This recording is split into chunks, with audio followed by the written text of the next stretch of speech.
Now we have pigment system involve in photosynthesis. Actually क्या है कि अभी तक हम लोग को सिर्फ यही जानकारी है कि there are some only chlorophyll which is responsible for photosynthesis, but ऐसा नहीं है। हायर क्लासेस में हम लोग जो पढ़ेंगे वो इनफैक्ट हम उन माइक्रोब्स के बारे में भी, हम ब्लू ग्रीन एल्गी या रेड एल्गी के बारे में पढ़ेंगे, और कुछ हम अदर पिगमेंट सिस्टम के बारे में पढ़ेंगे जो रिस्पॉन्सिबल है फोटोसिंथेसिस के लिए। तो मैंने यहां बोर्ड पे उन इंपॉर्टेंट पिगमेंट्स के बारे में लिखा है, उनकी कुछ प्रॉपर्टीज के बारे में लिखा है जो आपके लिए बहुत ही इंपॉर्टेंट है और एग्जाम्स वगैरह में आता ही रहता है। तो यहां मैंने लिखा है chlorophyll A, chlorophyll B, xanthophyll, carotenoids, फाइकोबिलीन, और इसका फिर टाइप है फाइकोएरिथ्रीन एंड फाइकोसाइनिन। ये सभी इंपॉर्टेंट पिगमेंट्स हैं जो प्लांट्स में, चाहे वो फोटोसिंथेटिकली एक्टिव रेडिएशन वाला पार्ट हो या कुछ माइक्रोब्स हो, जैसे बैक्टीरिया है हमारा, ब्लू ग्रीन एल्गी है, रेड एल्गी है, फोटोसिंथेसिस वहां भी होता है।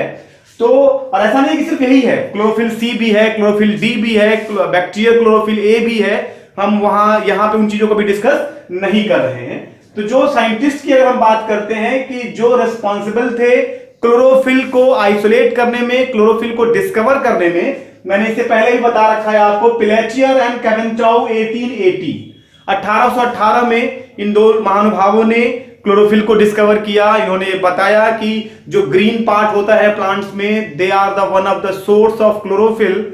और बेसिकली जो फोटोसिंथेसिस का जो कॉन्सेप्ट है, जो फोटोसिंथेसिस के सारे मैकेनिज्म हैं, वो उसी मॉलिक्यूल के अंदर पाया जाता है, उसी मॉलिक्यूल के अंदर कंप्लीट होता है ताकि स्टार्च बन सके और ऑक्सीजन बाहर रिलीज हो सके।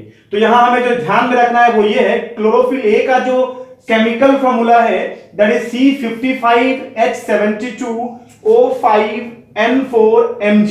हम लोग नॉर्मली क्या कहते हैं कि जो क्लोरोफिल है उसमें हम मैग्नीशियम का पोरफायरिन रिंग पाया जाता है और फाइटोल तेल पाया जाता है। हमें याद क्या रखना है कि क्लोरोफिल ए में मिथाइल ग्रुप प्रेजेंट है और क्लोरोफिल बी में अल्डिहाइड ग्रुप प्रेजेंट है। एक्चुअली ये टेट्रा पैरोलिक पार्ट होता है, 4 अलग अलग पायरोल रिंग्स होते हैं। इसमें थर्ड कार्बन पे जो हमारा है वो मिथाइल ग्रुप अटैच रहता है। ये इंपॉर्टेंट है, ये याद रखना है, ये इंपॉर्टेंट है आपके लिए। ये दोनों बातें आपको 100% याद रखना है। एमसीक्यू में ये आता है कि मिथाइल ग्रुप किसमें है, अल्डिहाइड ग्रुप किसमें है। उसके बाद ये जो थर्ड कार्बन है वो पायरोल रिंग, जो सेकेंड वाला पायरोल रिंग होगा उसमें पाया जाता है, जबकि क्लोरोफिल बी में डिफरेंस सिर्फ हाइड्रोजन का है। हाइड्रोजन की संख्या 2 कम है as compare to chlorophyll A. अब इसको मतलब ये हो गया कि आप अगर क्लोरोफिल ए याद रखते हैं जिसका फॉर्मूला है C55H72O5N4N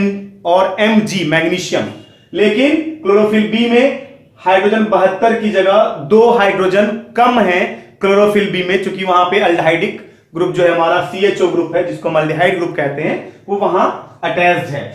लेकिन अगर हम पिगमेंट्स की बात करते हैं तो क्लोरोफिल ए को हम नेसेसरी पिगमेंट या इंपॉर्टेंट पिगमेंट कहते हैं, जबकि क्लोरोफिल बी, ज़ैंथोफिल और कैरोटीनॉइड्स को हम एक्सेसरी पिगमेंट्स के टर्म में जानते हैं। ये हमें ध्यान में रखना है। जो एक्सेसरी पिगमेंट्स हैं वो क्लोरोफिल बी भी है, ज़ैंथोफिल भी है और कैरोटीनॉइड भी है, ठीक ना। And then we have xanthophyll, इसका फॉर्मूला है C40H56O2। अब जब आप ऑक्सीजन हटा देंगे तो you will get the carotenoids, जो येलो कलर का, या इसका रेंज येलोइश ऑरेंज भी हो सकता है। यहां मैंने इसके केमिकल फॉर्मूला लिख दिए हैं, यहां भी इसका फॉर्मूला मैंने लिख रखा है। ज़ैंथोफिल और कैरोटीनॉइड में सिर्फ 2 ऑक्सीजन एटम का डिफरेंस है, ये याद रखना है। उसके बाद ये बातें मैंने अभी आपको बता दी। टेट्रा पैरोलिक होता है, 4 पायरोल रिंग। यहां पे मैं ये वर्ड भी लिख दूं ताकि आपको किसी भी तरह की असुविधा नहीं हो। टेट्रा पैरोलिक, टेट्रा पायरोल रिंग कहते हैं, ठीक ना।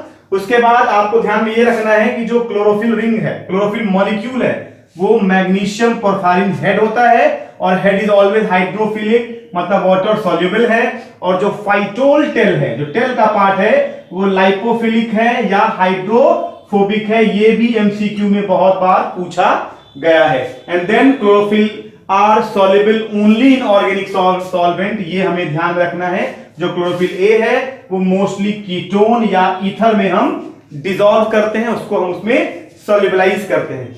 यहां पे मैंने एक छोटा सा इक्वेशन ड्रॉ कर दिया है कि क्लोरोफिल एग्जैक्टली बनाया कैसे जाता है। मतलब simply the biosynthetic mechanism of chlorophyll में सक्सिनाइल कोएंजाइम को जब आप ग्लाइसिन के साथ एड अप करते हैं, then you will get the chlorophyll molecule. देखिए लिखा है मैंने यहाँ पे succinyl coenzyme A plus glycine, ये वही ग्लाइसिन है, बिल्कुल आप सही सोच रहे हैं, हमारा अमाइनो एसिड। और फिर जब ये कन्वर्ट होता है तो ये पहले प्रोटोक्लोरोफिल में कन्वर्ट होता है, लाइट के प्रेजेंस में प्रोटॉन लेते हुए, मतलब हाइड्रोजन लेते हुए ये फिर क्लोरोफिल में कन्वर्ट हो जाता है। उसके बाद फोटोसिंथेटिक एक्टिव रेडिएशन जो PAR है वो हमारा 400 नैनोमीटर से 700 नैनोमीटर तक है। हम इसके बारे में ही पढ़ेंगे कि एक्चुअली में इसका क्या एडवांटेज है, कैसे ये फोटो सिस्टम 1 और फोटो सिस्टम 2 में हमारे लिए इंपॉर्टेंट रोल प्ले करता है।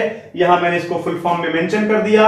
इट मींस ये है कि जो विजिबल रेडिएशन है उसमें ये जो वेवलेंथ है बहुत ज्यादा इंपॉर्टेंट है फोटोसिंथेसिस के लिए, ये हमें याद रखना है। द लास्ट वन इज फाइकोबिलीन, ये वाटर सॉल्युबल पिगमेंट है जो मोस्टली ब्लू ग्रीन एल्गी और रेड एल्गी में पाया जाता है। मैं फिर रिपीट कर दूं, ब्लू ग्रीन एल्गी मतलब दैट इज जो साइनोबैक्टीरियंस वगैरह मोनेरा वगैरह है उसमें, रेड एल्गी जो 2 तरह के पिगमेंट्स के साथ हैं, फाइकोएरिथ्रीन रेड पिगमेंट और फाइकोसाइनिन ब्लू पिगमेंट। जो हमारा फाइकोएरिथ्रीन है वो 450 से 650 नैनोमीटर के वेवलेंथ को सबसे ज्यादा कंज्यूम करता है ब्लू ग्रीन एल्गी और रेड एल्गी में, ताकि वहां फोटोसिंथेसिस हो सके।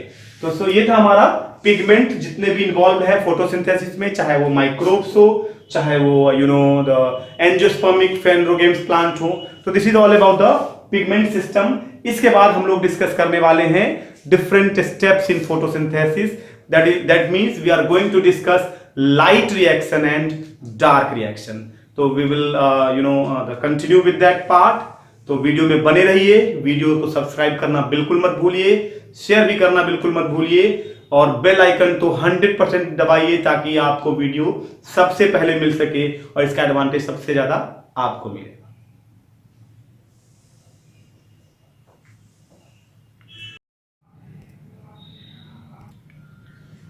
तो हम यहां देखेंगे कि जो हमारा फोटोसिंथेसिस है उसके 2 स्टेप्स हैं, ठीक है, लाइट रिएक्शन, डार्क रिएक्शन। मतलब बहुत ही आसान बनाया है मैंने इसे ताकि आपको बहुत बेहतर ढंग से समझ आ सके, ठीक है। इट मींस फिर से मैं बता दूं आपको, जो हमारा फोटोसिंथेसिस है इट इंक्लूड्स 2 स्टेप या 2 reaction, light reaction and dark reaction. क्या कहा मैंने? Light reaction and dark reaction. इसके कई सारे नाम हैं, इसको हम लाइट डिपेंडेंट भी कहते हैं, इसको लाइट इंडिपेंडेंट कहते हैं। लाइट डिपेंडेंट को हम लोग फोटोकेमिकल फेज भी कहते हैं, यहां मैंने लिखा हुआ है, क्या कहते हैं? Photochemical phase. इसका मतलब भी यहां ये है कि किसी ना किसी केमिकल का जब तक लाइट के साथ कोई इंटरेक्शन नहीं हो, और किसी ना किसी का मतलब ही होता है सिंपल, जो सनलाइट है वो एब्जॉर्ब होगा और then it breaks the water molecule. ये भी हम डिस्कस करेंगे, यहां मैं अभी आपको दिखाऊंगा भी। तो फोटोकेमिकल फेज हो गया।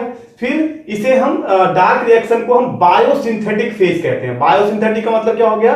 There is a synthesis of some chemical compound obviously which is starch, जो हमारा डार्क रिएक्शन में बनने वाला है। तो एक एक करके हम डिफरेंस वाइज हम डिस्कस करते हैं।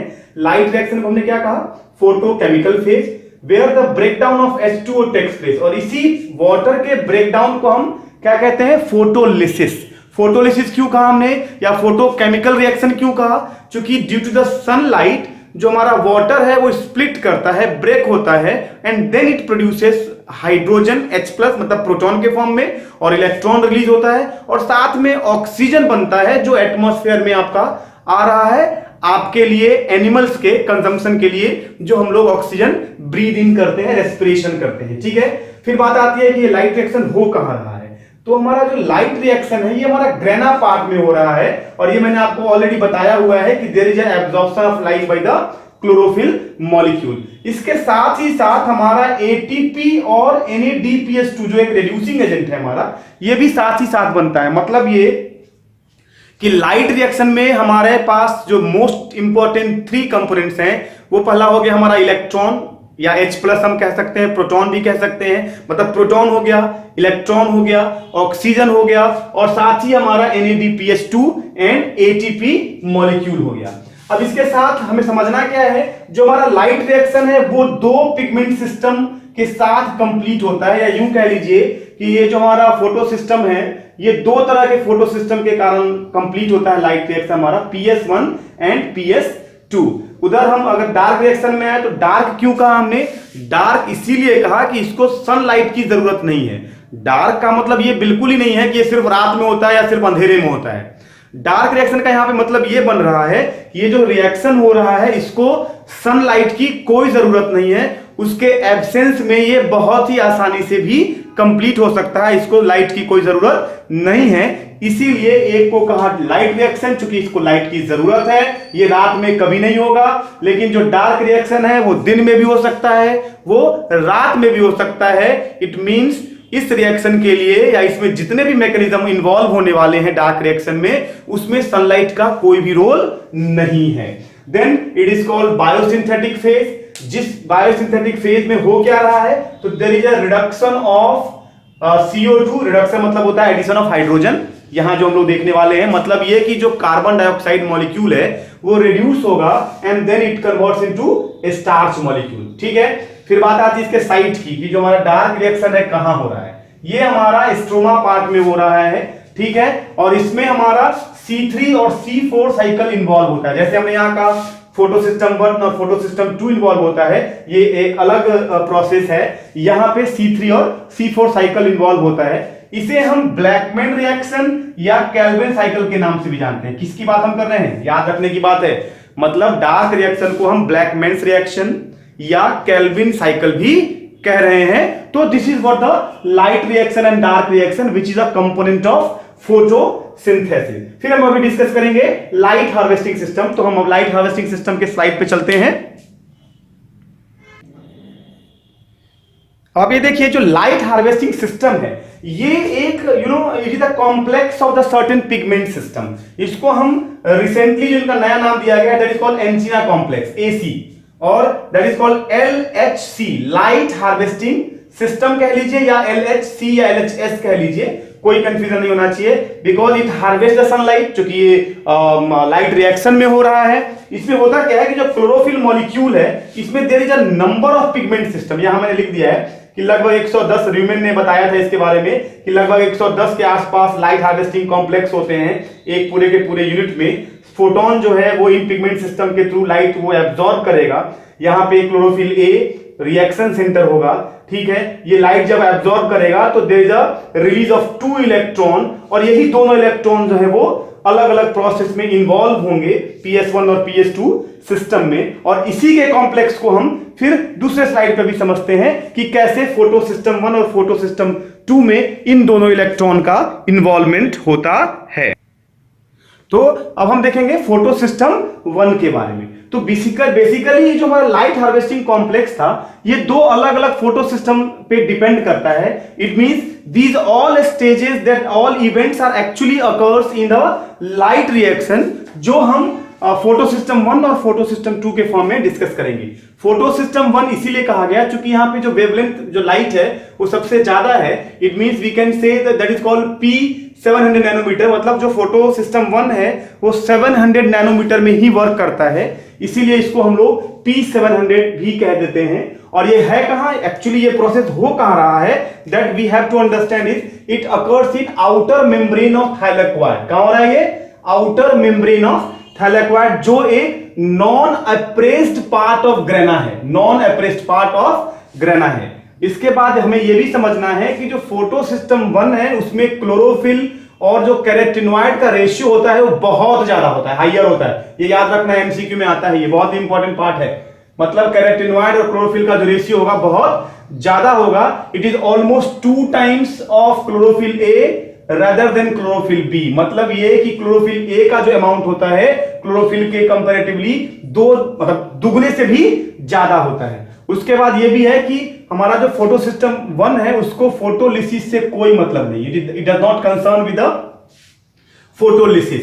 उसके बाद जो नेक्स्ट पार्ट है ये हमारा cyclic and non cyclic photo phosphorylation दोनों में ही होता है। And it also having certain property that is transfer of electron to NADP via ferredoxin, जो हमारा हैंड ओवर करता है इलेक्ट्रॉन साइटोक्रोम B6 वाया फेरोडॉक्सिन के फॉर्म में। ओके, फिर अभी हम डिस्कस करते हैं।